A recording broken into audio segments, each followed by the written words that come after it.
የሰዓቱን ሰበር ዜና እየቀረብ ያለው ቻናሉን ፎሎ በማድረግ ዜናውን አብረን እንከታተል።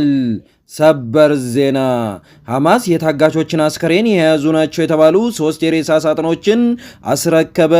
የታጋቾችን አስከሬን የያዙ ናቸው የተባሉ 3 የሬሳ ሳጥኖች ሐማስ እንዳስረከበ የእስራኤል መከላከያ አስታወቀ። እስራኤል በቀይ መስቀል አማካይነት የሬሳ ሳጥኖቹን ተረክባለች። የአስከሬን ምርመራ እንደሚካሄድ ተገልጿል።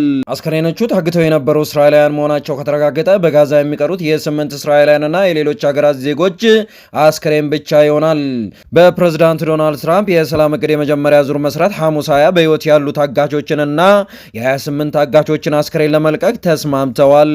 እስራኤል ሐማስ አስከሬኖቹን ለመመለስ ዘግይቷል ብትልም ሐማስ በበኩሉ ከፍርስራሽ ስር አስከሬኖችን ማውጣት ጊዜ እንደሚወስድ አስታውቋል። የሐማሱ ታጣቂ ክንፍ አልቃሲም ብርጌድ እንዳለው አስከሬኖቹ የተገኙት በጋዛ ሰርጥ በደቡባዊ ክፍል በሚገኘው ዋሻ አቅራቢያ ነው ብለዋል። የእስራኤሉ ጠቅላይ ሚኒስትር ቤንያሚን ኔታንያሁ በኤክስ ገጻቸው ለታጋቾች ቤተሰብ መረጃ ሰጥተናል፣ በዚህ ከባድ ጊዜ እንደግፋቸው ሁሉም ታጋቾች እስኪመለሱ ጥረታችንን እንቀጥላለን ብለዋል። የታጋቾቹ ቤተሰብ ማህበር የሁሉም ታጋቾች አስከሬን ተገኝቶ በአፋጣኝ እንዲመለስ ኔታንያሁ ላይ ጫና እያደረሱ ነው።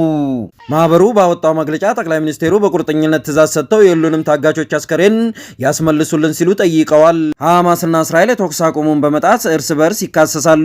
ትላንትና እስራኤል በሰሜናዊ ጋዛ በደረሰችው የአየር ጥቃት አንድ ሰው መገደሉ ተገልጿል።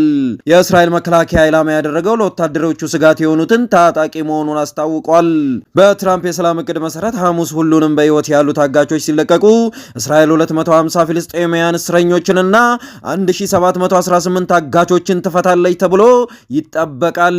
ሐማስ የ15 እስራኤላውያንን ታጋቾች አስከሬን ሲያስረክብ እስራኤል የ225 ፍልስጤማውያንን አስከሬን መልሳለች።